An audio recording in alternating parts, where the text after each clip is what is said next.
فبأي آلاء ربكما تكذبان.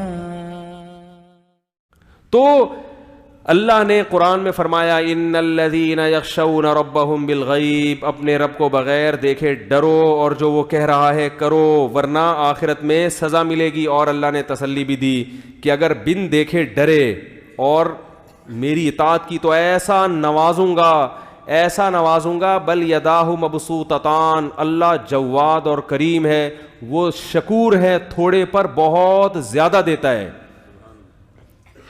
تھوڑے پر بہت زیادہ. جن کی سمجھ میں یہ بات آ گئی نا وہ آروں سے کٹ گئے، جن کو یقین ہو گیا وہ آروں سے کٹ گئے.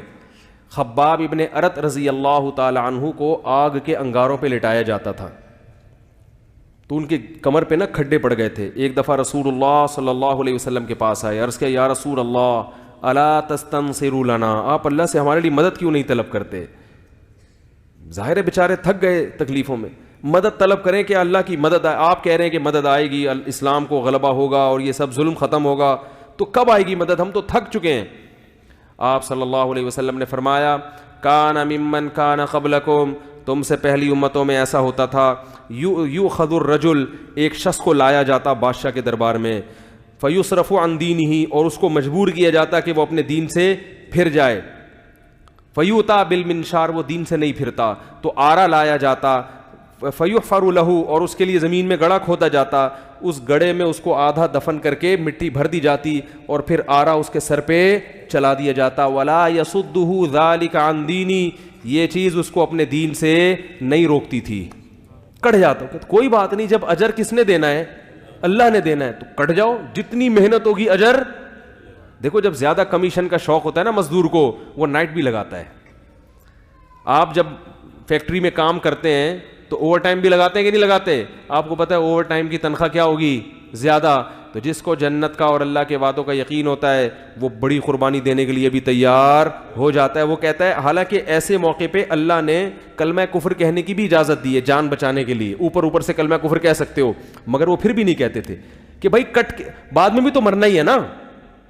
دیکھو جس شخص کے ساتھ بنی اسرائیل کے جس شخص نے یہ قربانی دی اور کٹ کے چیرے لگ گئے اس کے، اگر وہ زندہ رہتا اور کفر کا کلمہ کہہ دیتا، ٹھیک ہے اللہ معاف کر دیتے، کیونکہ قتل کی مجبوری سے اس نے کفر کہا ہے، اوپر سے کہا ہے، دل میں نہیں ہے. لیکن آج وہ دنیا میں ہوتا. لیکن آپ صلی اللہ علیہ وسلم کی زبان اقدس سے اللہ نے اس کی مثال پیش کر کے صحابہ کو تسلی دلوائی ہے. کتنا بڑا مقام مل گیا نا اس کو. مر تو آج بھی چکا ہوتا اس وقت بھی، لیکن سستے میں بہت اچھا کما گیا، بہت اچھا کما گیا. تو میرے بھائی جس کو یقین آ جاتا ہے وہ پھر ان سیکولر اور لبرل لوگوں کی باتوں میں نہیں آتا، چاہے وہ مرد ہو یا عورت ہو. کہتے ہیں بھائی جو اللہ کا حکم ہے اس کو فالو کروں گا، کیونکہ نوازے گا کون، اس پہ دے گا کون ہمیں؟ اللہ دے گا. اور ومن اصدق من اللہ قیلا، اللہ فرماتے ہیں اللہ سے زیادہ سچی بات کسی کی نہیں ہو سکتی.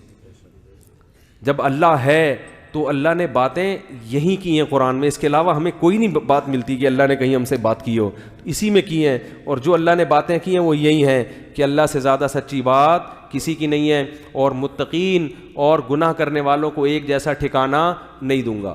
اور یاد رکھو آج تھوڑا بہت دین عبادات میں تو نظر آ رہا ہے، معاملات میں مسلمان بالکل کیا ہو گیا ہے؟ فارغ.